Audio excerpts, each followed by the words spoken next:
Salam sejahtera Bapak Ibu, para hamba Tuhan, seluruh jemaat GCC, simpatisan GCC dimanapun Anda berada. Senang sekali bisa berjumpa kembali dengan Anda melalui ibadah live streaming. Kembali lagi kita akan belajar kebenaran Alkitab yang disiarkan melalui Bible Teaching Ministry. Satu ministry yang secara khusus membahas tentang pengajaran Alkitab. Hari ini kita akan melanjutkan pelajaran kita di sesi yang ke-7 di tema yang sama, yaitu Allah Esa. Nah, sebelum kita masuk ke pengajaran kita, terlebih dulu kita akan mendengarkan pujian penyembahan yang akan dibawakan oleh Bapak Pendeta Jonathan Prawira dengan judul Arti Kehadiranmu. Karena hari ini kita akan belajar, kita akan mengupas tentang kehadiran Tuhan ketika Yesus dibaptis di Sungai Yordan. Mari kita dengarkan pujian penyembahan ini.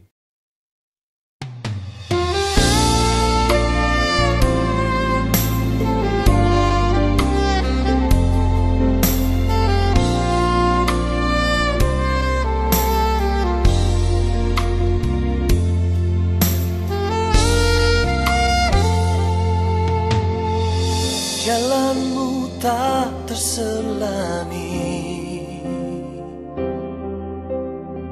oleh setiap hati kami, namun satu hal ku percaya, ada rencana yang indah. Tiada terduga kasih-Mu, heran dan besar bagiku. Arti kehadiran-Mu selalu nyata di dalam hidupku. Penyertaan-Mu sempurna, rancangan-Mu penuh damai, aman dan sejahtera walau di tengah badai. Ingin ku selalu bersama, rasakan keindahan arti kehadiran-Mu Tuhan.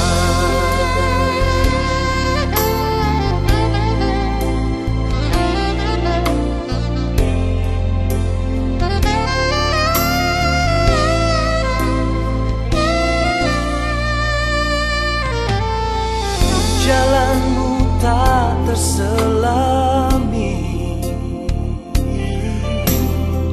oleh setiap hati kami, namun satu hal ku percaya, ada rencana yang tiada terduga kasih-Mu, heran dan besar bagiku. Arti kehadiran-Mu selalu nyata di dalam hidupku.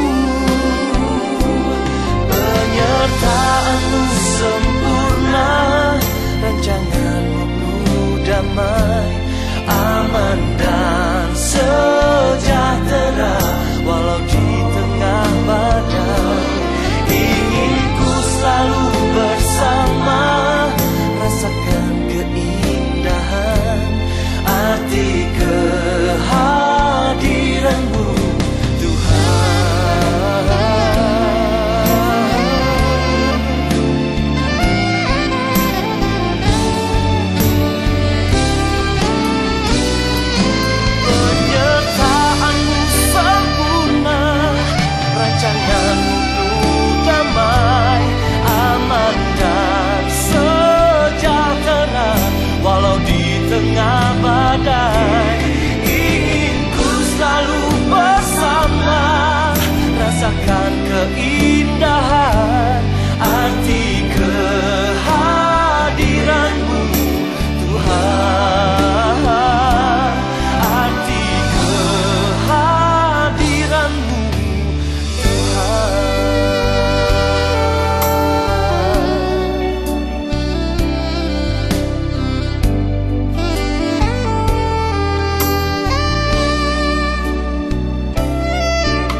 Bapak Ibu yang saya kasihi, kita barusan mendengarkan satu pujian yang begitu menginspirasi bahwa Allah selalu hadir. Dan ketika Allah hadir di dalam kehidupan kita, Dia akan memberikan makna yang berarti di dalam kehidupan kita. Kita akan masuk dalam pengajaran, kita akan berdoa, mohon Tuhan Yesus pimpin. Di dalam nama Tuhan Yesus Kristus kami berdoa. Tuhan, Engkau Allah kami yang hidup, Juru Selamat kami. Kembali lagi kami menghadap Engkau melalui penyembahan kami, melalui hati kami yang siap ditaburi dengan kebenaran firman-Mu. Hari ini kami akan kembali melanjutkan pelajaran kami yang bertemakan tentang Allah Esa. Ini adalah satu kebenaran yang menimbulkan kontroversi antara penganut doktrin Trinitas atau Tritunggal dengan penganut Allah Tunggal atau Allah Esa. Namun kami tidak mempertentangkan kebenaran-kebenaran masing-masing, tapi kami mau mencoba menggali sesuai dengan kebenaran firman-Mu. Sesungguhnya apa yang diajarkan di dalam Alkitab, apakah Allah Tritunggal ataukah Allah Tunggal? Mohon Tuhan berkenan memimpin kami, membuka hati dan pikiran kami, agar kebenaran yang akan kami pelajari saat ini bisa menuntun kami lebih memahami entitas Allah, memahami kepribadian Allah. Kiranya Roh Kudus yang menyertai kami dari awal hingga akhir. Di dalam nama Yesus Kristus, Tuhan dan Juru Selamat yang hidup, kami telah berdoa. Amin. Bapak Ibu, kita kembali melanjutkan tema. Saya sudah katakan beberapa waktu yang lalu bahwa tema ini cukup panjang, lebih dari 20 sesi. Karena mempelajari tema yang satu ini memang merupakan hal yang sangat-sangat sulit, tema tentang Allah Esa. Karena selama ini mayoritas gereja-gereja seluruh dunia memiliki paham bahwa Allah itu ada 3 pribadi dalam konteks Bapa, Anak, dan Roh Kudus.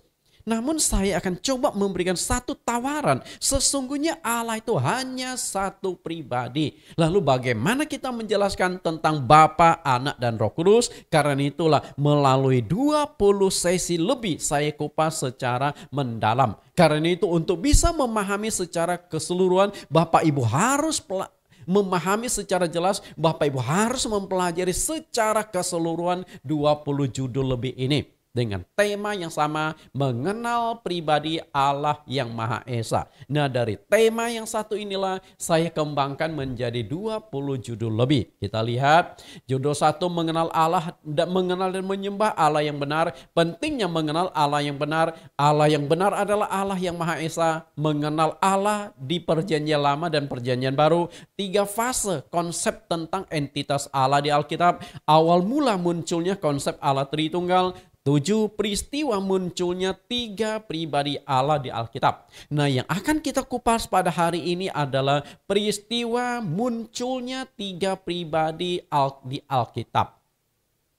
Itu terutama membahas tentang waktu Yesus dibaptis di Sungai Yordan. Kalau kita lihat munculnya 3 pribadi, ada Yesus yang dibaptis, ada suara Bapa yang berkata dari sorga, inilah anakku yang kukasih, kepadanya lah aku berkenan, dan ada Roh Kudus yang muncul turun seperti burung merpati. 3-tiganya muncul secara bersamaan, betul? Namun apakah itu menunjukkan 3 pribadi Allah? Nah, itulah yang akan kita kupas pada sesi yang ke-7.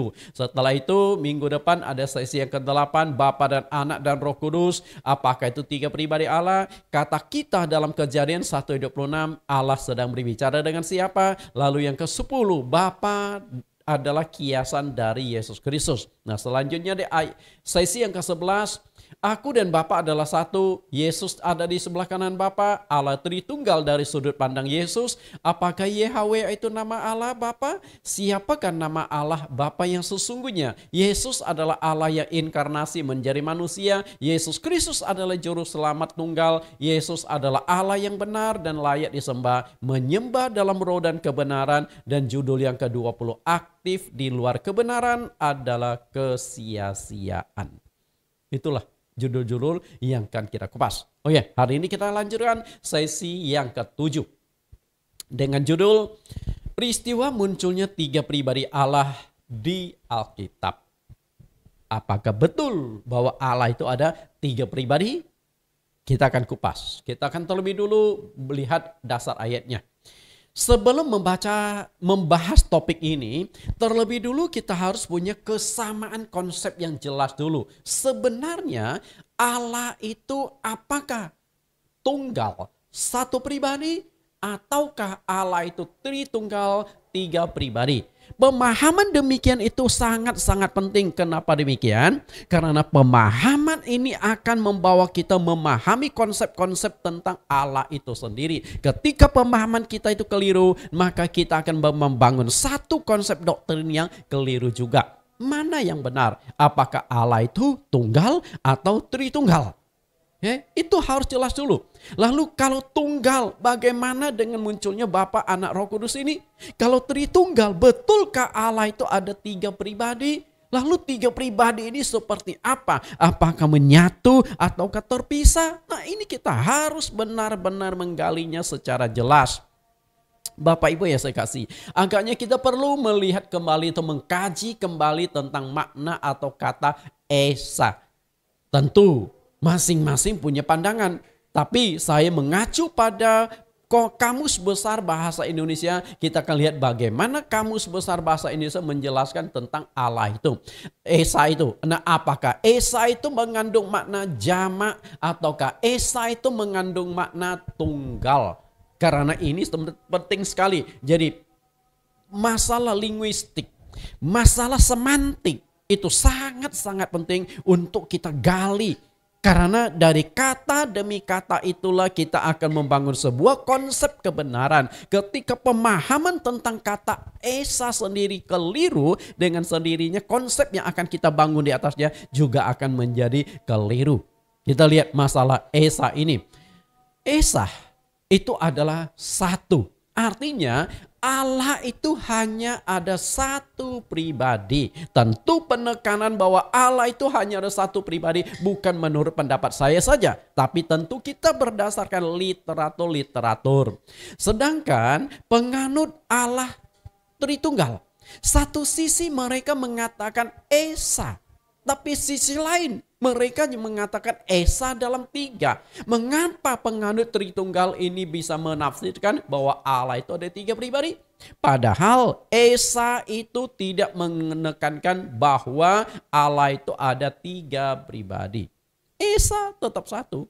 Kenapa bisa demikian? Kita lihat dasarnya di Kamus Besar Bahasa Indonesia atau KBBI. Karena itulah kalau kita tidak setuju dengan istilah Esa artinya satu, maka silahkan Anda komplain ke penulis, penerbit, pencetak dari Kamus Besar Bahasa Indonesia. Dan saya yakin yang namanya Kamus Besar, semua bahasa di dunia mereka punya kamus besar masing-masing. Tentu yang namanya Kamus Besar itu sudah melalui kajian yang tajam, kajian yang memiliki standar nasional maupun internasional. Karena bila Esa di Indonesia diartikan satu, lalu kata Esa di luar negeri artinya dua, tiga dan sebagainya. Berarti di sini standar internasional menjadi tanda tanya. Kamus Besar bahasa apa yang lebih benar? Kita lihat. Kamus Besar Bahasa Indonesia yang saya kutip adalah edisi yang ketiga. Terbitan Departemen Pendidikan dan Kebudayaan, terbitan Balai Pustaka. Kita baca bagaimana penjelasan dalam Kamus Besar Bahasa Indonesia tentang arti kata Esa. Nah ini Bapak Ibu, saya fotokan persis seperti yang ada di dalam kamus itu. Kelihatan tidak Bapak Ibu?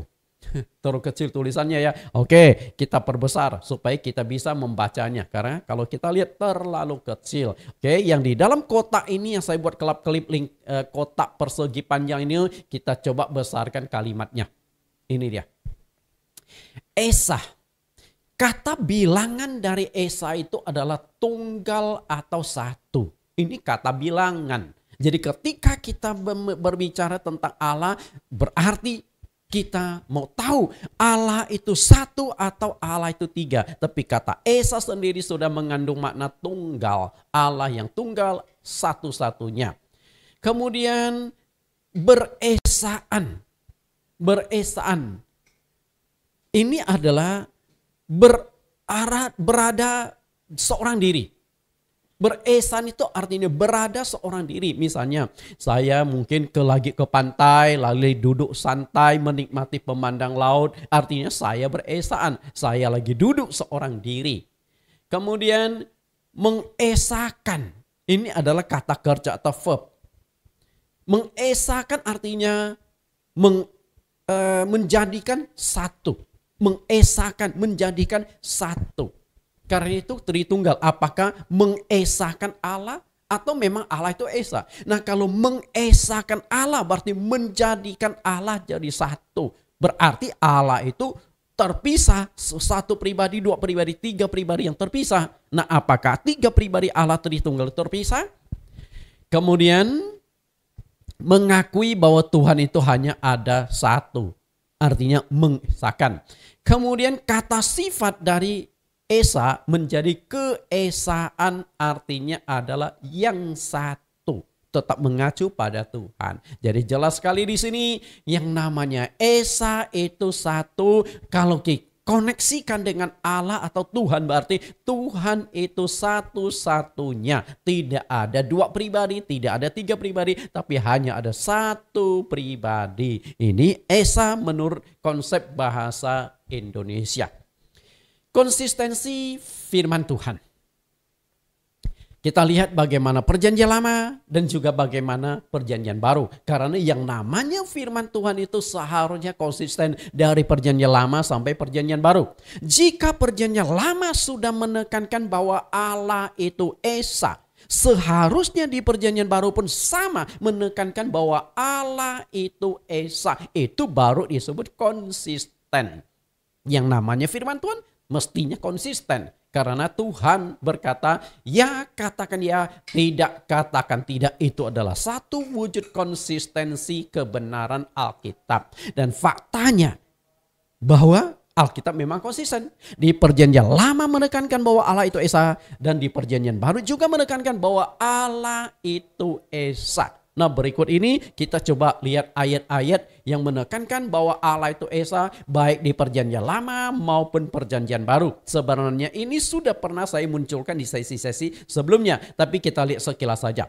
Konsep perjanjian lama tentang Allah, Allah itu tunggal atau Allah itu Esa. Nah, ayatnya Ulangan pasal 4 ayat 35 dan 39, Ulangan, kemudian kitab 2 Tawarik, kitab Maliaki, kitab Zakaria, lalu kitab Yesaya. Jadi semua nabi-nabi yang menulis tentang Allah menekankan hal yang sama, bahwa Allah itu Esa, Allah itu satu-satunya.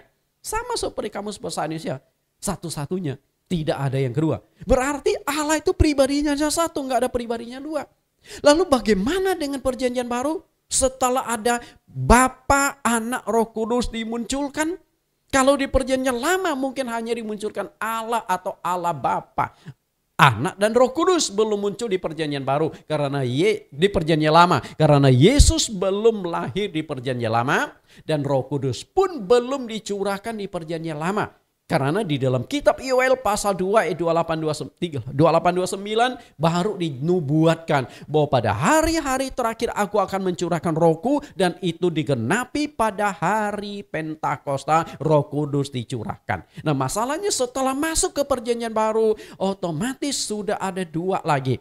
Kalau tadinya hanya Allah, Allah Bapa, di perjanjian baru ada Anak, ada Roh Kudus. Sehingga orang-orang Kristen, para teolog gereja awal menafsirkan bahwa Allah itu ada tiga pribadi. Apakah kitab suci perjanjian baru mengatakan bahwa Allah itu tiga pribadi? Tritunggal? Ternyata tidak. Perjanjian lama menekankan Allah itu Esa, perjanjian baru tetap konsisten menekankan bahwa Allah itu Esa. Kita lihat di sini. Konsep perjanjian baru bahwa Allah itu tunggal atau Allah itu Esa. Nah, berikut ini adalah dasar-dasar ayatnya. Markus pasal 12, Yohanes, 1 Korintus, 1 Yohanes, kitab Roma, kitab Yudas, kitab Wahyu. Penulisnya juga banyak. Sama seperti perjanjian lama, banyak nabi yang menuliskan tentang entitas Allah, selalu menekankan bahwa Allah itu Esa, selalu menekankan bahwa Allah itu satu-satunya. Ternyata di perjanjian baru bukan hanya satu tokoh, ada Markus, Yohanes, Paulus, kemudian ada Yudas, Semuanya menekankan tentang hal yang sama, bahwa Allah itu Esa. Dan di Kamus Besar Bahasa Indonesia kita sudah jelas, Esa artinya tunggal. Bukan dwi tunggal, bukan tritunggal. Tunggal artinya satu. Oke. Karena itu inilah konsistensi Alkitab. Kita lihat, kutip satu ayat, bagaimana konsistensi tentang Allah itu. Di Perjanjian Lama kita akan lihat di Ulangan pasal 6 ayat yang keempat. Ulangan pasal 6 ayat 4, dengarlah hai orang Israel, Tuhan itu Allah kita, Tuhan itu Esa. Perhatikan yang saya cetak dengan warna merah, Tuhan itu Esa. Ini perkataan Nabi Musa di Perjanjian Lama. Lalu bagaimana dengan Perjanjian Baru? Dituliskan oleh penulis kitab Markus, tapi dia mengutip perkataan Tuhan Yesus sendiri. Markus 12 ayat 29, jawab Yesus, hukum yang terutama ialah, dengarlah hai orang Israel, Tuhan itu Allah kita, Tuhan itu Esa. Yesus Kristus yang dianggap bagian dari Tritunggal, Bapa, Anak, Roh Kudus. Yesus adalah di bagian anak. Nah, sang anak yang dianggap bagian Tritunggal pun menegaskan ulang di Perjanjian Lama bahwa Allah tetap konsisten, firman Tuhan tetap konsisten, bahwa Allah itu hanya ada satu. Tuhan itu Esa. Tuhan itu Esa. Kalau Tuhan itu Esa, lalu bagaimana bisa muncul dwi tunggal Tritunggal? Dan saya sudah jelaskan bahwa di dunia ini pernah muncul 3 fase pemahaman manusia tentang Allah. Fase Perjanjian Lama, fase transisi, dan fase Perjanjian Baru. Fase Perjanjian Lama menganut Allah tunggal, fase transisi menganut Allah dwi tunggal. Karena ada Bapa dan ada anak.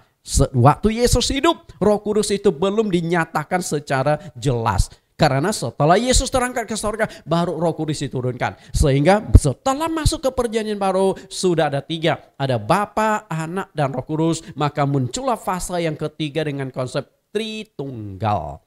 Tapi saya juga sudah jelaskan, konsep dwi tunggal maupun Tritunggal itu adalah konsep pikiran manusia, bukan konsep Alkitab. Itu masalahnya Bapak Ibu. Kita lihat dari sini penegasan Tuhan Yesus tetap sama, bahwa Alkitab itu konsisten dari Perjanjian Lama sampai Perjanjian Baru menjelaskan tentang entitas Allah. Karena itu rasanya lucu, di dalam Perjanjian Lama mengajarkan bahwa Allah itu Esa, di mana bangsa Israel memegangnya sampai hari ini Allah itu Esa. Lalu di Perjanjian Baru Allah muncul 3 pribadi. Apakah Allah itu difotokopi? Nah, itu kan jadi persoalan Bapak Ibu. Oke, kita lihat. Esa. Kelompok Allah Esa tetap konsisten, mengakui bahwa Allah itu Esa dan menjelaskan entitas Allah dari sudut pandang ketunggalan. One, Esa atau satu.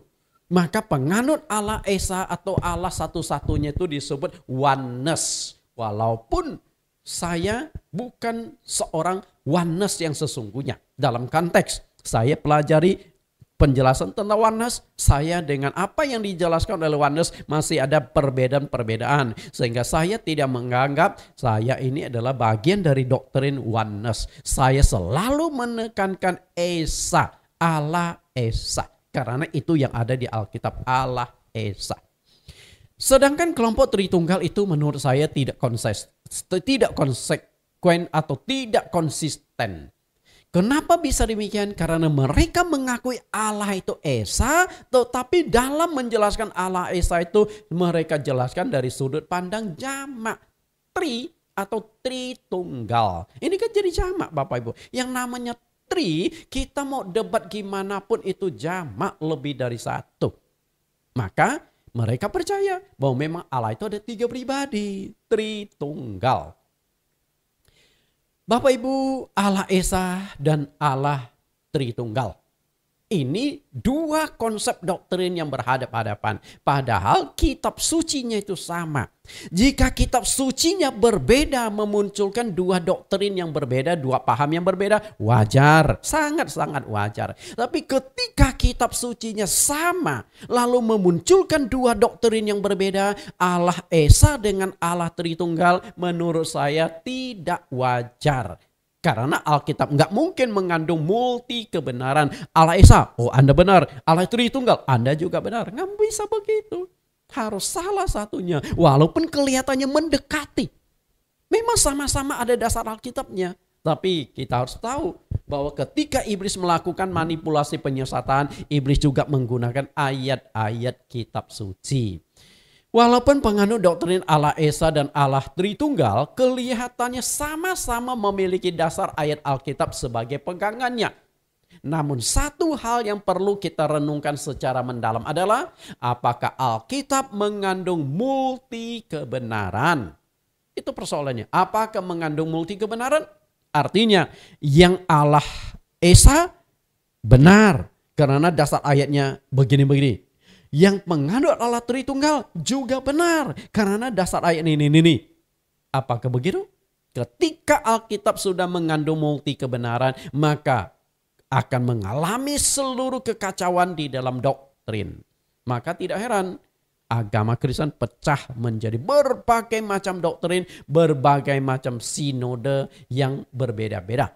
Kita lihat bagaimana penjelasan Rasul Paulus tentang apakah Alkitab mengandung multi kebenaran. Rasul Paulus menekankan tidak mungkin firman Tuhan itu memiliki doktrin lebih dari satu atau doktrin yang jamak, kebenaran yang multi tafsir. Kita lihat Efesus pasal 4 ayat 4 sampai 6. Satu tubuh dan satu roh sebagaimana kamu telah dipanggil kepada satu pengharapan yang terkandung di dalam panggilanmu. Satu Tuhan, satu iman, satu baptisan. Satu Allah dan Bapa dari semua. Allah yang di atas semua dan oleh semua dan di dalam semua. Jelas sekali Bapak Ibu ya. Paulus katakan satu Tuhan. Nah kalau Tuhan itu hanya ada satu. Dan di dalam Alkitab menjelaskan tentang gereja. Gereja itu adalah tubuh Tuhan. Nah jika Tuhan itu hanya ada satu, mestinya gereja Tuhan itu hanya ada satu. Maka di kalimat selanjutnya dikatakan satu tubuh. Tubuh ini berbicara gereja Tuhan.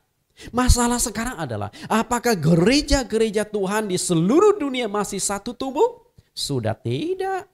Munculnya banyak sinode yang berbeda-beda itu sudah menunjukkan tubuh Tuhan sudah tidak satu. Organisasinya sudah beda-beda. Karena jika Tuhan itu, tubuh itu masih satu, seharusnya organisasi itu hanya ada satu, sinode itu hanya ada satu. Coba saja. Ini sinode A dengan sinode B. Ketika jemaat sinode A pindah ke jemaat sinode B, kan dianggap sudah pindah kandang. Masih satu kandang enggak? Sudah beda. Apakah ajaran masih sama? Sudah beda. Sinode A punya ajaran A, sinode B punya ajaran B. Punya doktrin A dan doktrin B berbeda-beda. Sehingga saya katakan sudah tidak satu tubuh. Jangan jauh-jauh lah. Saat ini kita sedang membahas doktrin Allah Esa dan Allah Tritunggal. Ini pun sudah beda. Bagaimana bisa dikatakan satu tubuh? Nah gereja adalah tubuh Tuhan. Nah tubuh Tuhan tanpa Roh Kudus itu tubuh Tuhan yang mati. Gereja tanpa tubuh Tuhan adalah gereja yang mati. Karena tubuh tanpa roh adalah mati. Dan jika gereja itu ada Roh Kudus, Roh Kudus gereja A, gereja B, gereja C sama. Pasti Roh Kudus akan menuntun menuju kesamaan doktrin. Karena Roh Kudus itu bersifat menyatukan. Roh Kudus itu mengajar kita, menuntun kita. Roh Kudus adalah guru kita. Nah, sang guru akan mengajarkan pengajaran doktrin yang sama. Lalu satu iman. Iman kepada Tuhan yang sama. Iman pada kitab yang suci yang sama. Tapi harus memahami penafsirannya juga sama. Nah kalau Tuhan itu hanya satu. Sinode gereja juga hanya ada satu. Roh Kudus juga hanya ada satu. Dengan sendirinya baptisan juga hanya ada satu. Nah ini sudah masuk ke doktrin. Kalau Tuhan itu satu, berarti Tuhan hanya mengakui satu macam doktrin. Dengan kata lain, kalau ajaran Allah Esa itu benar, berarti ajaran Tritunggal tanda tanya. Kalau ajaran Tritunggal benar, berarti ajaran Allah Esa menjadi tanda tanya. Hanya dua kemungkinan itu saja. Yang penting di sini adalah bagaimana kita membuktikan kebenaran-kebenaran bahwa apa yang kita percaya, yang kita imani itu benar, bisa dipertanggungjawabkan secara alkitabiah. Yang namanya penyesatan itu mirip. Mirip sekali. Ketika kita tidak bisa bedakan, maka kita sulit sekali untuk menolak fakta itu. Nah, kalau Tuhan itu satu, berarti Allah Bapa juga hanya ada satu. Allah itu hanya ada satu. Berarti di sini Allah tunggal, bukan Allah Tritunggal. Jelas ya? Kalau Allah itu tunggal, bukan Tritunggal, bukan tiga. Mengenal Allah. Semua agama mengajarkan untuk mengenal Allah.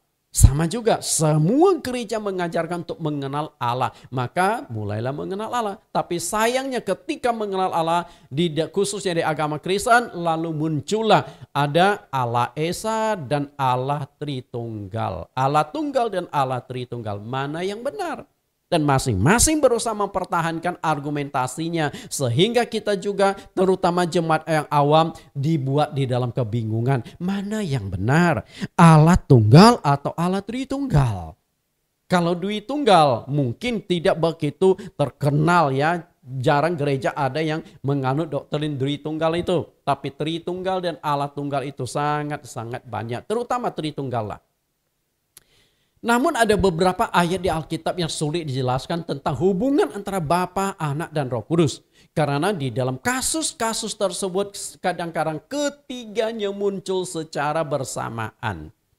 Misalnya ya, ketika Stefanus dilempar batu, sebelum meninggal dia menatap ke langit. Lalu muncul yang dia lihat itu apa? Yesus berdiri sebelah kanan Allah. Nah ini kan sudah dua pribadi.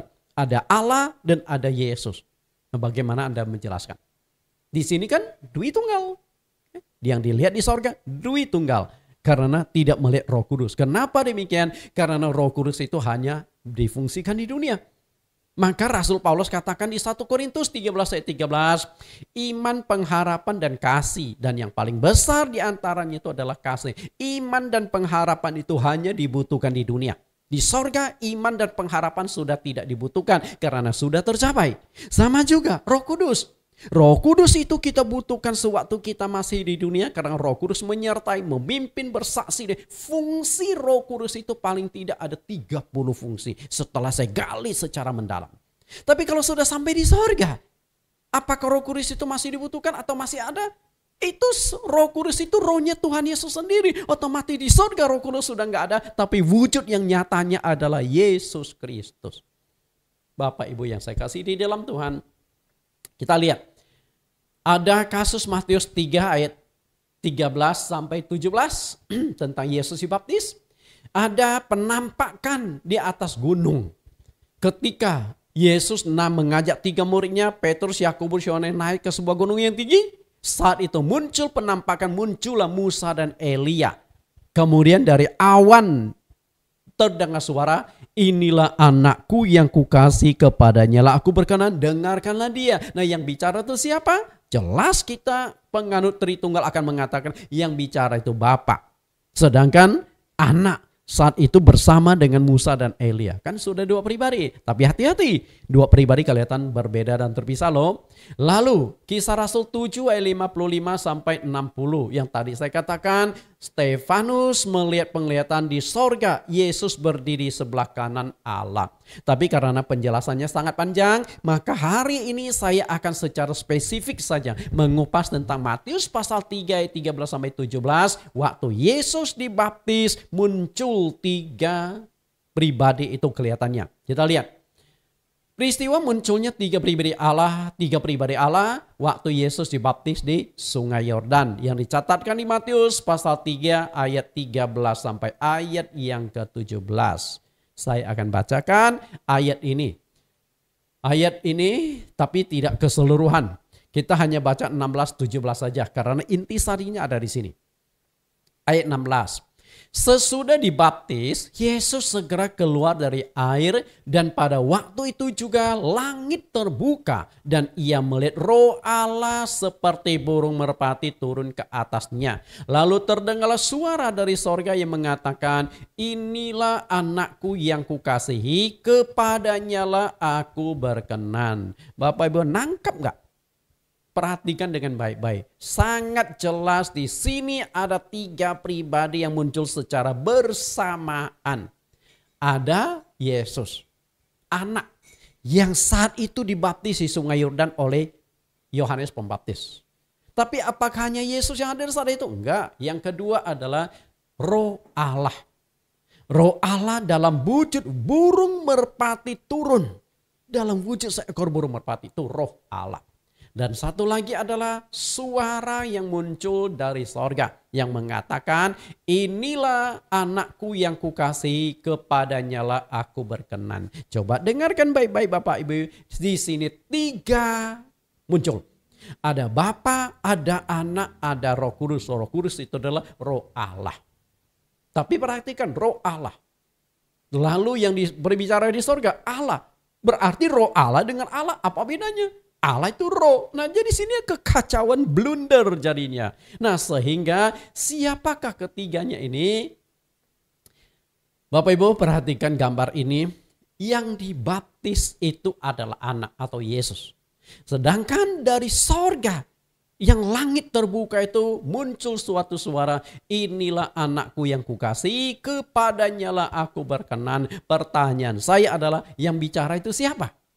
Pasti otomatis kita katakan, oh yang bicara itu adalah Allah Bapa. Yang dibaptis anak. Yang turun dalam bentuk Roh Kudus, burung merpati. Bukankah 3 pribadi? Bapak Ibu setuju bahwa yang bicara itu adalah Bapa? Oke, kita pegang dulu apa yang Anda setujui, apa yang Anda yakini. Kita akan kupas lebih mendalam.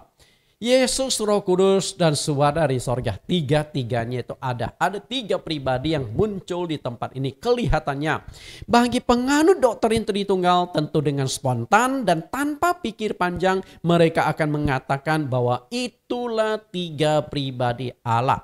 Yaitu Allah Bapa, Allah Anak, dan Allah Roh Kudus. Bapak Ibu, penganut Tritunggal mengatakan itulah Tritunggal. Tapi ada celah-celah kelemahan yang sangat fatal. Kelihatan sih aman Tritunggal. Tapi ketika Anda selami secara mendalam, Anda akan temukan ada hal-hal yang berbahaya dari ayat ini dengan tentang konsep Tritunggalnya itu. Di mana letak bahayanya? Kita lihat. Apakah Anda tahu di mana letak bahayanya kalau Anda mengatakan itu adalah Tritunggal? Ada Yesus atau anak, ada Roh Allah, Roh Kudus dalam bentuk burung merpati, dan ada suara dari sorga. Bahaya pertama adalah Allah yang disembah oleh orang Kristen jadi jamak. Betul enggak?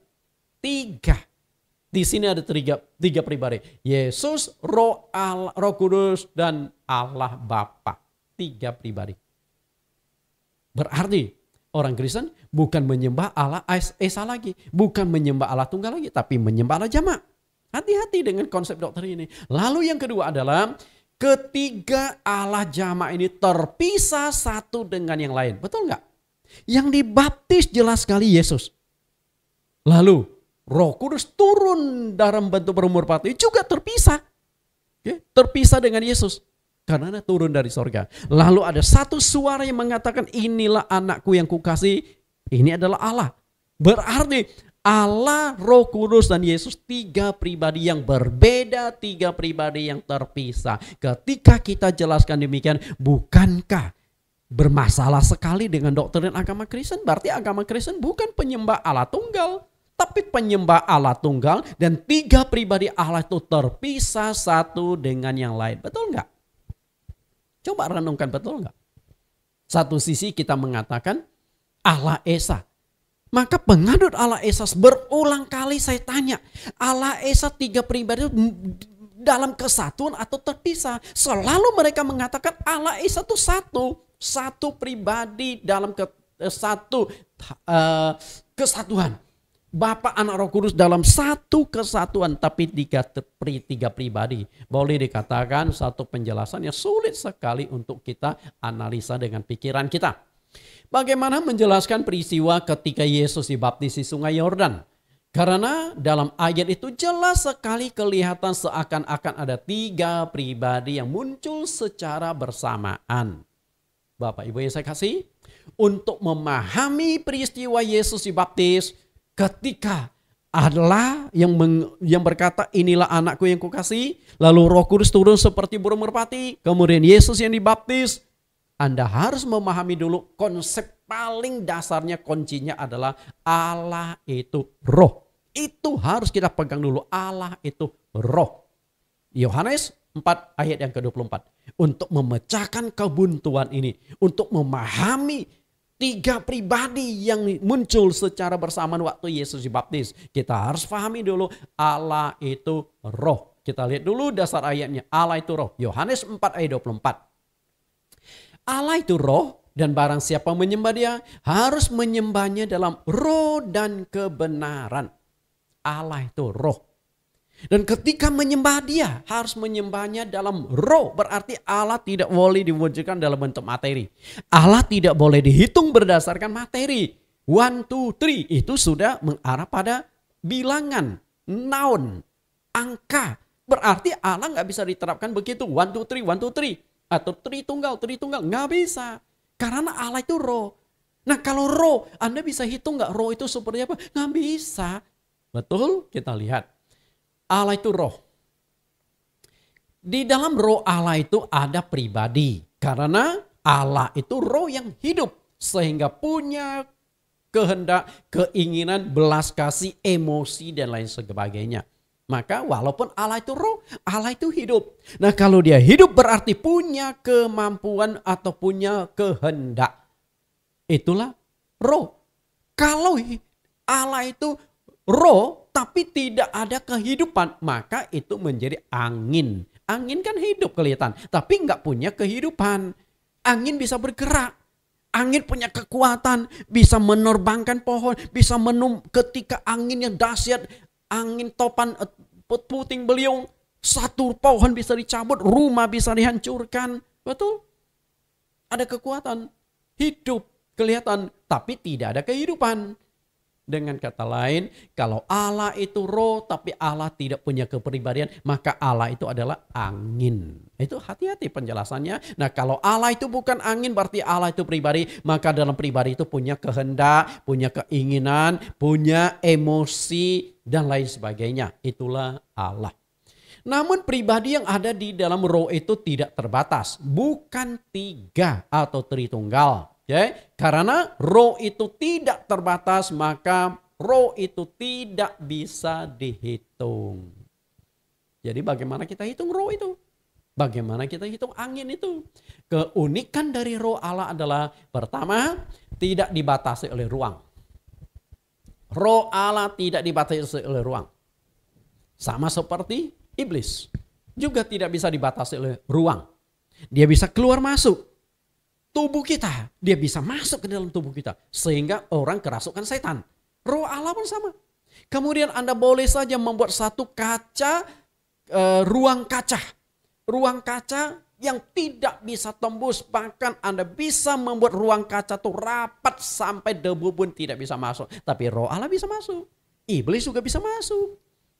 Karena roh tidak bisa dibatasi oleh ruang. Dan yang kedua, roh tidak bisa dibatasi oleh waktu.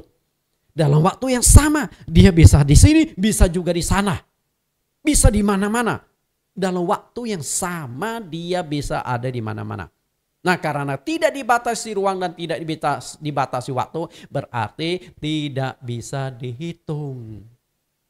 Kan? Tidak bisa dihitung. Dengan kata lain, roh Allah memenuhi segala sesuatu.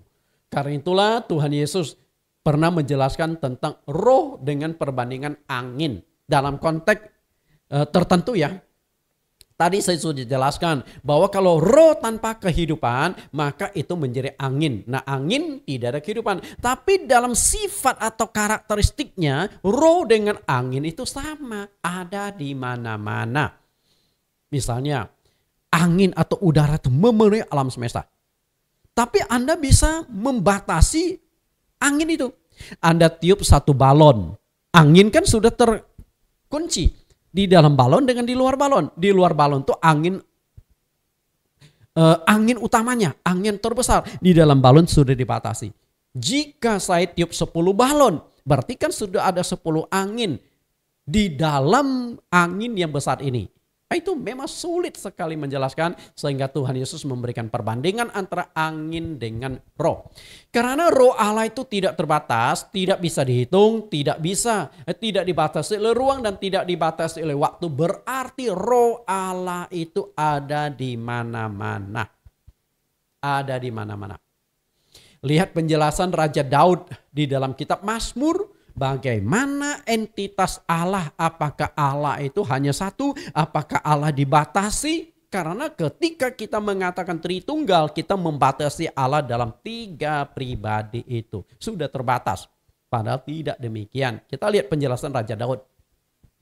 Mazmur 139 ayat yang ke-7. Perhatikan kata roh Allah. Kemana aku dapat pergi menjauhi rohmu? Kemana aku dapat pergi menjauh roh Allah? Bagaimana kita menjauh? Lalu Raja Daud mulai merincikan di mana saja. Lihat ayat yang kalimat selanjutnya. Kemana aku dapat lari dari hadapanmu? Jika aku mendaki ke langit, engkau ada di sana. Artinya ketika Raja Daud berkata, aku mau melarikan diri dari Allah, naik ke atas langit. Dia di sono Allah ada, roh Allah ada. Lalu dia ubah sasarannya. Ketika aku menaruh tempat tidur di dunia orang mati, di sana pun engkau ada. Jadi dia ada di langit, tapi juga ada di bawah bumi, di dalam tanah. Jadi mau gimana jelaskan? Bisa dalam waktu yang sama. Jika aku, ayat 9, jika aku terbang dengan sayap fajar dan membuat kediamanmu di ujung laut. Di ujung laut, artinya laut yang terdalam. Kan ada laut yang dalam ya, mencapai puluhan ribu meter. Ternyata Allah ada di sana juga. Gimana tuh? Makanya walaupun laut begitu dalam, ada kehidupan. Ada makhluk-makhluk tertentu, hewan tertentu, binatang air tertentu yang hidup di ribuan meter di bawah laut. Ayat 10, juga di sana tanganmu akan menuntun aku dan tangan kananmu memegang aku. Jika aku berkata, biarlah kegelapan saja melingkupi aku dan terang di sekelilingku menjadi malam. Ayat 12, maka kegelapan pun tidak menggelapkan bagimu dan malam menjadi terang seperti siang, kegelapan sama seperti terang. Jadi kalau kita lihat bagaimana Raja Daud melukiskan, penjelasannya adalah Allah itu ada berapa. Ketika dia berkata, aku naik ke langit, Allah ada di sana. Aku ke bawah bumi, ke dunia orang mati, Allah di sana. Aku ke dalam lautan dalam, Allah juga di sana. Allah ada di mana-mana. Kalau gitu, gimana cara kita menghitung keberadaan Allah? Itulah Allah, roh. Tadi saya sudah katakan, roh tidak terbatas. Sama seperti angin tidak terbatas. Nah, dari perbandingan tersebut kita lihat di Mazmur dengan Matius. Di Mazmur 139 ayat 7-12, Raja Daud mengungkapkan bahwa roh Allah tidak terbatas dan ada di mana-mana. Okay? Pengertian ini harus kita tangkap dulu. Roh Allah tidak terbatas dan ada di mana-mana. Lalu bagaimana dengan Matius pasal 3 ayat 16-17 ketika Yesus dibaptis? Sama. Pada waktu Yesus dibaptis bisa dijelaskan bahwa roh Allah juga tidak terbatas dan ada di mana-mana. Sama prinsipnya. Nah, dari sini kita bisa tangkap sebuah kesimpulan sederhana dulu. Yang dibaptis itu Yesus. Okay? Kemudian Roh Kudus yang turun seperti burung merpati juga Yesus. Kenapa demikian? Karena Roh Kudus itu adalah rohnya Yesus. Bukan yang lain. Roh Kudus adalah roh Yesus. Akan saya jelaskan di sesi-sesi lain. Tapi saya berikan sedikit penjelasan bahwa Roh Kudus adalah rohnya Tuhan Yesus. Kenapa bisa demikian? Kita lihat. Maria mengandung. Roh Kudus turun dan masuk ke dalam rahim Maria. Betul? Berarti yang ada di dalam kandungan Maria itu apa? Roh Kudus. Karena yang masuk itu Roh Kudus. Kemudian Roh Kudus itu dikandung 9 bulan. Lahirlah Roh Kudus dalam bentuk daging yang kita sebut Yesus Kristus. Bukankah Roh Kudus adalah Yesus sendiri? Lalu Kisah Rasul pasal 16 ayat 6-7. Roh Kudus adalah rohnya Tuhan Yesus sendiri. Nah, silakan buka. Karena saya tidak sedang menjelaskan Yesus dan Roh Kudus dalam hubungannya. Intinya adalah Roh Kudus adalah rohnya Yesus sendiri. Lalu suara yang muncul dari awan tetap Yesus. Jadi yang berbicara dari sorga juga Yesus. Kenapa bisa demikian? Karena Yesus itu adalah Allah sendiri. Allah yang inkarnasi menjadi manusia. Yohanes pasal 1 ayat 1, pada mulanya adalah firman, firman itu bersama-sama dengan Allah dan firman itu adalah Allah. Lalu di ayat 14, firman itu telah menjadi manusia, artinya Allah menjadi manusia dalam diri Yesus Kristus. Tunggal.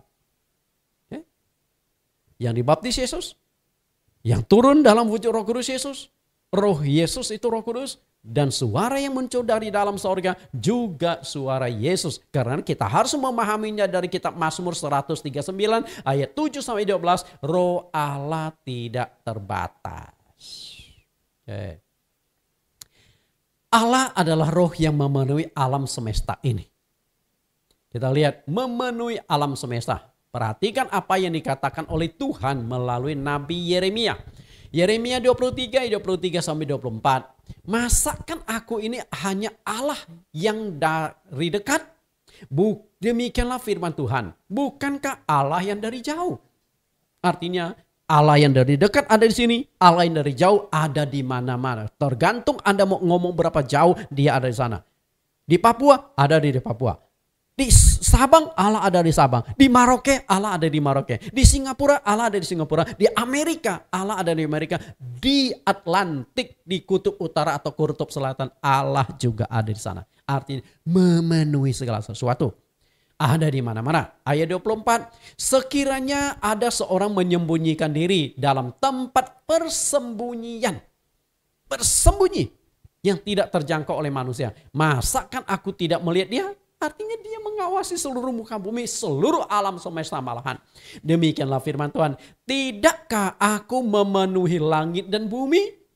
Perhatikan, tidakkah aku memenuhi langit dan bumi? Bumi ini kan dunia kita hidup. Tapi dia juga memenuhi langit.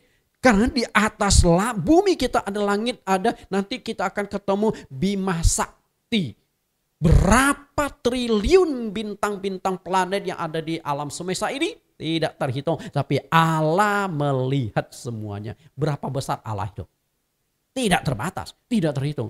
Bagaimana mungkin kita membatasi Tritunggal itu? Nah, karena itu tiga Tritunggal itu hanya bagian kecil dari tugas yang Allah jalankan melalui fungsi-fungsi. Fungsi Bapa, fungsi Anak, fungsi Roh Kudus. Nah, suatu saat saya akan jelaskan tentang fungsi-fungsinya itu. Perhatikan di sini dulu. Tidakkah aku memenuhi langit dan bumi? Kita coba analisa kalimat ini. Tuhan memenuhi langit dan bumi artinya roh Tuhan ada di mana-mana. Memenuhi alam semesta seperti angin. Angin ada di mana-mana. Kalau lautan, ratusan atau ribuan meter di bawah air masih ada makhluk hidup, berarti di sana ada udara. Bagaimana makhluk hidup bisa bernapas kalau tidak ada udara? Di dalam air pun mengandung udara, mengandung oksigen. Bagaimana makhluk hidup itu bisa bernapas kalau tidak ada oksigen di dalam air itu sendiri? Mungkin bagi kita, karena kita bernapas sebagai paru-paru nggak bisa. Tapi kalau hewan-hewan, terutama ikan yang bernapas pakai insang, mereka juga membutuhkan oksigen. Di dalam air yang padat yang kita minum pun ada oksigennya. Berarti luar biasanya Tuhan. Berarti yang dibaptis itu adalah Yesus. Allah dalam wujud manusianya. Kemudian suara yang terdengar dari sorga adalah suara Allah. Dan Allah adalah Yesus juga. Yesus adalah Allah. Dan Roh Kudus yang turun seperti burung merpati juga adalah Roh Yesus dan juga disebut Roh Allah. Di Roma pasal yang ke-8 ayat 9, Roh Kudus juga disebut Roh Kristus, juga disebut Roh Allah. Hanya sebutan, pribadinya sama. Dengan demikian Roh Kudus, Allah Bapa, dan Yesus itu satu pribadi yang sama. Jika Roh Tuhan itu memenuhi langit dan bumi, bagaimana penganut Tritunggal menghitung Roh Allah dan membatasi Roh Allah itu hanya dalam 3 pribadi? Tidak akan bisa. Betul? Tidak akan bisa. Kita coba analisa lebih dalam. Bapa, Anak, dan Roh Kudus. Nah, saya buat gambar yang berbeda dan terpisah. Bapa, Anak, dan Roh Kudus. Pertanyaannya adalah yang harus dipengerti dengan jelas dan tuntas adalah apakah Bapa, Anak, dan Roh Kudus itu 3 pribadi yang terpisah atau menyatu? Itu dulu penganut Tritunggal harus pegang dulu. Sama, terpisah atau menyatu? Hati-hati jawabannya. Saya berikan 5 detik. 1, 2, 3, 4, 5. 5 detik. Mana? Apakah Bapa, Anak, Roh Kudus 3 pribadi yang terpisah atau menyatu? Saya yakin Anda akan mengatakan menyatu. Betul? Nah, kalau Anda menjawab itu terpisah, berarti kacau sudah doktrin Kristen. Berarti Allah orang Kristen memang 3 pribadi, berarti bukan menganut monoteisme, tapi politeisme, menyembah Allah banyak. Ada Allah Bapa, ada Allah Anak, ada Allah Roh Kudus, dan 3-nya berbeda dan terpisah. Padahal di dalam konsep pemahaman Alkitab 3-nya itu menyatu. Bapa, Anak, Roh Kudus itu menyatu. Nah, kalau 3-nya menyatu, bukankah sama? Yang dibaptis orangnya sama, yang suara dari sorga orangnya sama, kemudian Roh Kudus turun seperti burung merpati juga sama. 3 di dalam kesatuan, betul nggak? Berarti belum tentu pribadi. Oke, kita lihat lagi. Jika ketiganya itu adalah satu, 3 adalah satu, maka di 1 Yohanes pasal 5, 6 sampai 8, Bapa, Anak, Roh Kudus 3-nya adalah satu. Seharusnya bisa juga dikatakan yang dibaptis itu Yesus, Roh Kudus yang menampakkan diri dalam wujud merpati juga Yesus, dan suara yang terdengar dari sorga juga suara Yesus. Mungkin bagi logika kita sulit terima, tapi inilah faktanya. Betul? Faktanya. Artinya Allah bisa 1, bisa 3, bisa 10, bisa sejuta, tidak terbatas. Itulah roh. Tadi saya sudah jelaskan yang namanya roh itu tidak terbatas. Kecuali kalau ketiganya itu terpisah. Maka kita bisa katakan bahwa yang dibaptis itu Anak, yang berbicara dari sorga itu Bapa, yang turun seperti burung merpati itu adalah Roh Kudus. Kalau betul terpisah. Tapi masalahnya kan Allah, Bapa, Anak, Roh Kudus itu menyatu. Nah, kalau menyatu sama saja kita bisa katakan yang dibaptis orangnya sama, suara yang bicara juga orangnya sama, Roh Kudus yang turun seperti burung merpati juga yang sama oknumnya. Bisa nangkap Bapak Ibu? Kayaknya mulai pusing kepala ya. Menjelaskan Allah Tritunggal tidak sesederhana yang kita bayangkan. Bapak Ibu perhatikan gambar animasi ini. Gambar animasi ini. Gambar animasi ini sangat bagus menggambarkan tentang entitas Allah. Allah itu roh yang esa atau satu. Allah itu satu, tunggal. Namun Allah punya kuasa menyatakan diri melebihi satu. Maka dalam lingkaran yang satu itu bisa dipecah jadi 3. Oke, karena itu Allah bisa 2, bisa 3, bisa 7, bisa 10. Artinya roh Allah tidak terbatas. Tidak terbatas. Tunggal, tapi di dalam ketunggalan dia sesungguhnya tidak terbatas. Tunggal itu dalam kebesaran Allah. Memenuhi alam semesta, memenuhi langit dan bumi. Nah, kalau dia memenuhi langit dan bumi, maka dia ini tidak terbatas. Bagi Allah yang maha kuasa dan maha hadir untuk menyatakan dirinya secara bersamaan di beberapa tempat sekaligus bukan hal yang sulit. Nggak sulit. Gampang. Teknologi manusia pun bisa membuat hal yang demikian terjadi. Kita coba jangan memahami Allah dulu dengan pikiran kita kecil. Kita coba memahami teknologi buatan manusia dulu. Oke? Saya ambil contoh nih, teknologi buatan manusia. Contohnya adalah televisi. Televisi. Oke, nah saya kutip. Saya punya khotbah di dalam YouTube. Kebetulan saya ambil gambarnya itu dari televisi. Ya, kita lihat televisi. Bapak Ibu, ketika saya menonton khotbah saya sendiri, karena itu saya kadang-kala menonton loh Bapak Ibu. Jadi bukan berarti saya sudah, bukan berarti setelah saya rekaman selesai, saya live streaming selesai. Enggak.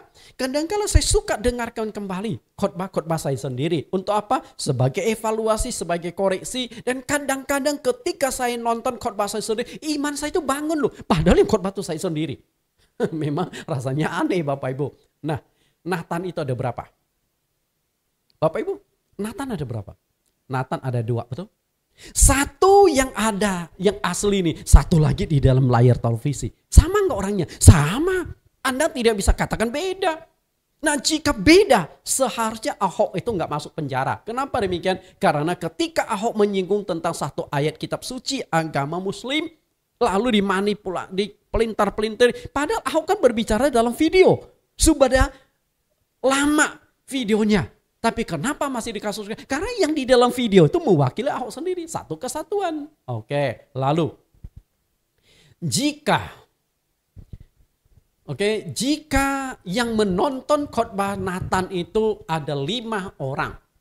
Artinya itu apa? Nathan ada 5. Betul? Nathan jadi 5 orang. Karena nonton 5 orang.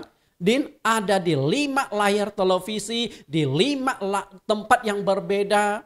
Itu Nathan. Bagaimana jika yang menonton khotbah Nathan itu ada 100 orang? Nathan jadi 100. Bagaimana yang menonton televisi khotbah Nathan itu ada 1000 orang? Nathan jadi 1000. 100.000, 1 juta tergantung. Bisa nangkap soal sini? Nathan sesungguhnya 1. Tapi dengan teknologi bisa diciptakan Nathan-Nathan yang banyak. Jika ada 1 juta di seluruh Indonesia menonton khotbahnya Nathan, berarti Nathan ada 1 juta di seluruh Indonesia dalam waktu yang bersamaan. Bisa nangkap? Ini perbandingan dalam teknologi. Jika yang nonton YouTube khotbah Nathan itu ada di 10 negara di dunia, berarti Nathan dalam waktu yang sama ada di 10 negara. Terbatas? Enggak terbatas. Tergantung bagaimana teknologinya. Semakin dikembangkan teknologinya, semakin tidak terbatas. Nah, jika teknologi manusia saja bisa mewujudkan 1 Nathan, 2 Nathan, 100 Nathan, 1000 Nathan, 1 juta Nathan, dan tidak terbatas. Apakah Allah tidak sanggup? Apakah Allah tidak sanggup? Roh Allah itu tidak terbatas. Karena itulah ketika kita mau memahami waktu Yesus dibaptis, jangan pakai pikiran kita yang terlalu sempit ini. Oh, ada 3 pribadi. Yang dibaptis Yesus atau anak, yang bicara Bapa di sorga, yang turun itu Roh Kudus. 3. Enggak. Sama. 1 pribadi. Yang sama dia bisa mewujudkan. Berarti yang dibaptis Yesus, yang turun dalam wujud Roh Kudus Yesus, yang berbicara juga Yesus. Dari perbandingan demikian kita mestinya bisa tangkap. Entitas Allah dalam diri Yesus Kristus. Awalnya adalah roh. Di perjanjian lama adalah roh, adalah Bapa. Tapi di zaman transisi Allah atau Bapa menjadi daging dalam wujud Yesus Kristus. Nah setelah tugasnya selesai, lalu Yesus terangkat ke sorga, Roh Kudus diturunkan kembali lagi roh. Jadi dari roh ke daging, dari daging kembali ke roh. Masa daging itu hanya sekian puluh tahun dari Yesus dilahirkan sampai Yesus disalibkan. Itu masa Yesus Allah menjadi daging. Nah kalau yang namanya roh tidak terbatas, betul? Tidak terbatas. Lalu daging terbatas. Karena Yesus mengikuti hukum alam, otomatis di sini dia terbatas. Setelah tugasnya selesai di bumi, dia naik ke sorga, turunkan Roh Kudus, tidak terbatas lagi. Jadi Allah itu nggak terbatas. Karena Allah itu roh. Allah itu hanya terbatas ketika Allah menjadi manusia dalam diri Yesus Kristus. Karena Yesus itu dalam bentuk materi sudah. Kalau materi berarti memang terbatas. Bisa dihitung. Maka hanya ada satu Yesus di dunia. Oke, kita lihat tentang roh ini. Roh. Ketika Roh Kudus masuk memenuhi seseorang, perhatikan pertanyaan saya. Ketika Roh Kudus masuk dan memenuhi seseorang, apakah roh itu utuh? Satu Roh Kudus masuk atau roh itu terpecah-pecah? Yang masuk setengah roh, yang masuk seperempat roh, yang masuk sepertiga roh, yang masuk setengah roh, yang masuk seperdelapan roh. Jadi kalau orang yang bahasa rohnya kencang, berarti yang masuk itu Roh Kudusnya utuh. Tapi kalau yang doanya bahasa rohnya tidak kencang, berarti hanya seperempat roh. Kalau yang hanya mulutnya komat kamit, baru seperdelapan roh. Apakah seperti itu? Enggak Bapak Ibu. Ketika Roh Kudus turun dan masuk ke dalam diri seseorang, Roh Kudus itu utuh. Utuh, satu roh. Nah kalau itu roh yang utuh, jika ada 10 orang dipenuhi Roh Kudus ada berapa? 10. Betul? Nah jika ada 100 orang berdoa bersama-sama, lalu 100 orang dipenuhi Roh Kudus bisa berkata-kata dalam bahasa lidah berglosolali, Roh Kudus ada berapa? 100. Enggak terbatas. Bisa nangkap? Jika 1000 orang dipenuhi Roh Kudus jadi 1000. Jika 1.000.000 orang dipenuhi Roh Kudus jadi 1.000.000. Lalu saya pecah lagi. Jika dalam waktu yang sama, di sini ada 100 orang berdoa dipenuhi Roh Kudus. Lalu di waktu yang sama di Singapura, di Malaysia, masing-masing negara ada 100 orang berdoa dipenuhi Roh Kudus. Apakah Roh Kudus sobek? Sepertiga di Indonesia, sepertiga di Singapura, sepertiga di Malaysia? Apakah begitu? Enggak. Keseluruhan. Roh Kudus yang ada di Indonesia sama dengan Singapura, sama dengan Malaysia. Tidak terbatas. Dan Roh Kudus itu apa? Roh Kudus itu Roh Yesus. Berarti Yesus apakah hanya satu? Enggak. Yesus dalam wujud jasmani memang terbatas hanya satu. Tapi setelah Yesus naik ke sorga, Roh Kudus diturunkan, Roh Yesus diturunkan, maka sudah tidak terbatas lagi. Bisa 1, bisa 10, bisa 1.000.000, bisa 1 miliar. Tidak terbatas. Karena itulah sebenarnya sangat gampang untuk menganalisa waktu Yesus dibaptis di Sungai Yordan. Yang katanya ada 3 pribadi. Apakah betul hanya 3 pribadi? Enggak. Roh Allah tidak terbatas. Roh Kudus adalah roh Allah. Roh Kudus juga rohnya Tuhan Yesus. Artinya Allah adalah roh dan Allah itu tidak terbatas. Nah kalau Roh Kudus tidak terbatas, dengan sendirinya Allah juga tidak terbatas. Betul? Kita lihat kembali Matius 3 ayat 16 sampai ayat yang ke-17. Yesus suara dari sorga dan roh Allah. Yang dibaptis itu Yesus. Yang kemudian Roh Kudus itu adalah rohnya Tuhan Yesus sendiri. Yang berbicara roh Allah juga roh Tuhan Yesus sendiri. Berarti yang berkarya dalam ketiga-tiganya yang muncul secara bersamaan itu adalah Yesus Kristus sendiri. Karena tidak terbatas. Saya tangkap Bapak Ibu? Secara daging Yesus memang satu. Tapi Roh Kudus dalam wujud merpati dan suara itu kan rohnya Allah. Nggak terbatas. Yohanes 14 ayat 10. Tidak percayakah engkau bahwa aku di dalam Bapa dan Bapa di dalam aku? Perhatikan kalimat yang saya catat merah. Bapa di dalam aku di dalam Bapa. Artinya apa? Berarti yang dibaptis Yesus, yang bicara juga Yesus. Karena Yesus dalam Bapa, Bapa di dalam si Yesus. Berarti orangnya sama. Apa yang aku katakan kepadamu tidak aku katakan dari diriku sendiri. Tetapi Bapa yang diam di dalam aku, dialah yang melakukan pekerjaan. Perhatikan, diam di dalam aku, Bapa diam di dalam aku. Berarti yang dibaptis ada Bapa, yang bicara juga Bapa. Yang dibaptis Yesus, yang bicara juga Yesus dalam konteks Bapa. Artinya orangnya itu sama. Sanggup melakukan apapun. Maka di dalam Matius pasal 3 ayat 16 sampai 17 ini Inilah anak yang kukasih, kepadanya lah aku berkenan. Yang bicara juga sebenarnya Yesus. Sampai sini bisa tangkap Bapak Ibu ya. Yesus, Roh Allah, suara dari sorga. Apakah entitas Allah itu hanya ada 3? Bapa, Anak, Roh Kudus yang dikenal dengan istilah Tritunggal? Apakah seperti itu? Tidak Bapak Ibu. Jika Anda mengatakan Tritunggal atau Roh Allah, Allah itu hanya ada 3 pribadi, Bapa, Anak, Roh Kudus, Anda akan konflik juga penjelasan dengan kitab Wahyu yang mengatakan Roh Allah ada 7. Coba kita lihat dasar ayatnya. Roh Allah ada 7. Wahyu, Roh Allah ada 7. Pasal 3 ayat 1. Dan tuliskanlah kepada malaikat jemaat di Sardis. Inilah firman Dia yang memiliki ke-7 roh Allah dan ke-7 bintang itu. Aku tahu segala pekerjaanmu, engkau dikatakan hidup padahal engkau mati. Lalu pasal 4 ayat 5. Dan dari tatai itu keluar kilat dan bunyi guru yang menderu. Dan ke-7 obor menyala-nyala di hadapan tata itu. Itulah ke-7 roh Allah. Lalu pasal yang kelima ayat 6. Maka aku melihat di tengah-tengah tata dan keempat makhluk itu. Dan di tengah-tengah tua-tua itu berdiri seekor anak domba seperti telah disembeli. Bertanduk 7 dan bermata 7. Itulah ke-7 roh Allah yang diutus ke seluruh bumi. 7 roh Allah diutus. Berarti memang 7 roh itu terpisah, betul? Baru diutus ke seluruh bumi. Perhatikan kata 7 roh Allah, ke-7 roh Allah, ke-7 roh Allah. Kalau Anda mengatakan Allah itu hanya 3 pribadi dalam konteks Bapa, Anak, Roh Kudus, Anda sudah bentrok dengan ayat ini. Gimana Anda jelaskan?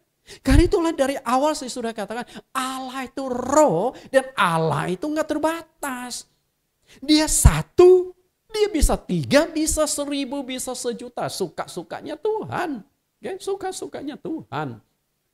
Jika roh Allah itu ada 7, bagaimana disingkapkan Yohanes dalam kitab Wahyu pasal 1 ayat 4, pasal 3 ayat 1, pasal 4 ayat 5, pasal 5 ayat 6. Seharusnya doktrin Tritunggal itu menjadi gugur yang mengatakan Allah itu 3 pribadi. Okay? Seharusnya tidak begitu. Selain itu istilah Tritunggal atau Trinitas tidak ada di Alkitab.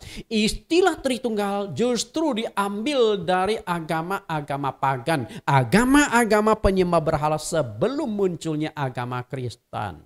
Jadi istilah Tritunggal, istilah Trinitas bukan dari Alkitab. Bukan dari Kristen, tapi itu hasil adopsi dari agama-agama penyembah berhala zaman dulu mereka sudah ada. Nah itu sudah saya jelaskan di sesi-sesi yang sebelumnya, silakan Anda cek kembali. Karena itu sebenarnya yang lebih dicocok dikatakan bukan Tritunggal, melainkan Seven Tunggal. Bapak, Seven Tunggal, karena roh Allah ada 7. Dan ada ayatnya lagi, Seven Tunggal. Enggak ada Tritunggal. Kalau Tritunggal tidak ada ayatnya, tapi Seven Tunggal ada ayatnya. Tapi bukan berarti saya menganut punya doktrin sendiri, Seven Tunggal. Enggak, saya hanya mau memberikan satu penjelasan. Roh Allah tidak terbatas. Itu saja. Jika kita menjelaskan di Matius pasal 3, 16-17 dengan ayat 7 roh Allah di kitab Wahyu, maka akan mudah sekali dipahami dan kita tidak akan terikat pada konsep Tritunggal itu. Artinya tidak terbatas, yang dibaptis Yesus, yang bicara dari langit Yesus, Roh Kudus yang turun seperti burung merpati, rohnya Tuhan Yesus sendiri. Semoga sampai di sini Anda bisa menangkap kebenaran ini. Itulah penjelasan saya tentang munculnya 3 pribadi Allah. Itu hanya pemahaman kita bahwa Allah ada 3 pribadi. Padahal Allah tidak terbatas. Semoga kita bisa nangkap. Tuhan Yesus berkati. Kita tundukkan kepala kita, kita berdoa. Di dalam nama Tuhan Yesus kami berdoa. Tuhan, terima kasih. Di sesi yang ke-7 ini sudah dijelaskan secara gamblang bagaimana ketidakterbatasan dari Allah itu sendiri. Allah adalah roh dan roh itu tidak terbatas. Karena itu kami belajar melihat kebesaran-Mu bahwa Engkau memenuhi alam semesta. Engkau memenuhi langit, Engkau memenuhi bumi, Engkau ada di mana-mana. Roh Allah ada di mana-mana. Tuhan, semoga kami belajar tentang kebesaran-Mu, mengerti tentang kebesaran-Mu, supaya pikiran kamu tidak terjebak di dalam satu ruang lingkup yang kecil. Dan di dalam ruang lingkup yang kecil ini kami mencoba mengukur Allah dengan pemahaman kami. Allah yang terlalu kecil sehingga kami bungkus menjadi 3 pribadi. Ampuni kami Tuhan, supaya kami memahami Allah dalam konteks yang sesungguhnya bahwa Allah tidak terbatas. Terima kasih Tuhan. Kau terus pimpin kami untuk memahami pelajaran-pelajaran yang ke-8 sampai pelajaran 20 lebih. Tema-tema yang kami kupas tentang Allah Esa ini. Terima kasih Tuhan. Di dalam nama Yesus Kristus kami telah berdoa. Amin. Bapak Ibu, kita dengarkan satu pujian, satu lagu, Kau satu-satunya. Artinya Allah memang hanya satu yang berkarya dan tidak terbatas. Mari kita nikmati pujian ini. Tuhan berkati.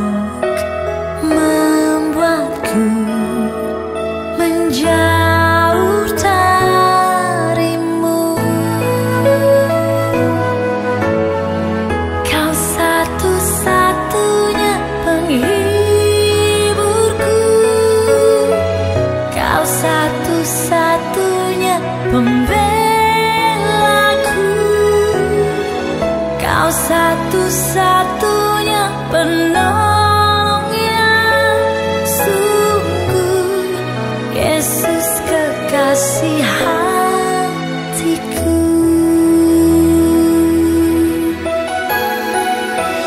Tak ada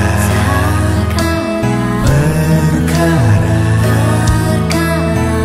dalam dunia yang layak membuatku menjauh darimu. Kau satu-satunya penghiburku, Kau satu-satunya pembelaku, Kau satu-satunya penolong yang sungguh, Yesus kekasih hatiku.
Bagi mahasiswa teologi, STT ITAE, Institut Teologi Ala Esa, setiap sesi pelajaran selesai ada 10 pertanyaan yang perlu Anda jawab. Kita lihat ini pertanyaan topik yang ketujuh dengan tema peristiwa munculnya 3 pribadi Allah di Alkitab. Kita lihat pertanyaannya. Yang pertama, bagaimana penjelasan kata Esa menurut Kamus Besar Bahasa Indonesia? Yang kedua, tuliskan ayat-ayat Alkitab Perjanjian Lama yang menegaskan konsistensi Alkitab bahwa Allah itu Esa. Cukup ayatnya saja, kitab, pasal, ayat, itu aja. Pertanyaan ketiga, tuliskan ayat-ayat Alkitab Perjanjian Baru yang menegaskan konsistensi Alkitab bahwa Allah itu Esa. Hanya nama kitab, pasal, dan ayat saja. 4. Tuliskan 3 ayat atau peristiwa seakan-akan Allah Tritunggal itu muncul secara bersamaan. Lalu yang kelima, pada waktu Yesus dibaptis di Sungai Yordan, tampak Allah Tritunggal muncul bersamaan dalam wujud apakah kemunculan ketritunggalan itu? Kemudian yang keenam, sebutkan 3 keunikan dari Roh Allah. Yang ketujuh, siapakah yang mengungkapkan bahwa Roh Allah itu tidak terbatas dan ada di mana-mana? Tuliskan di dalam kitab apa, pasal, dan ayatnya. Tidak usah teksnya karena cukup panjang. Yang kedelapan, siapakah nabi yang menuliskan bahwa Allah memenuhi langit dan bumi? Tuliskan kitab, pasal, dan ayatnya. 9. Siapakah Roh Kudus itu? Jika ada 10 orang dipenuhi Roh Kudus, berarti Roh Kudus itu ada berapa? Pertanyaan nomor 9 itu ada 2. Yang ke-10, dalam penglihatan Rasul Yohanes, Roh Allah ada 7. Tuliskan teks 3 ayat Alkitab yang mengungkapkan bahwa Roh Allah itu ada 7. Silakan Anda ketik dengan rapi dan kirim kembali ke STT ITAE khusus untuk mahasiswa teologi. Tuhan Yesus berkati.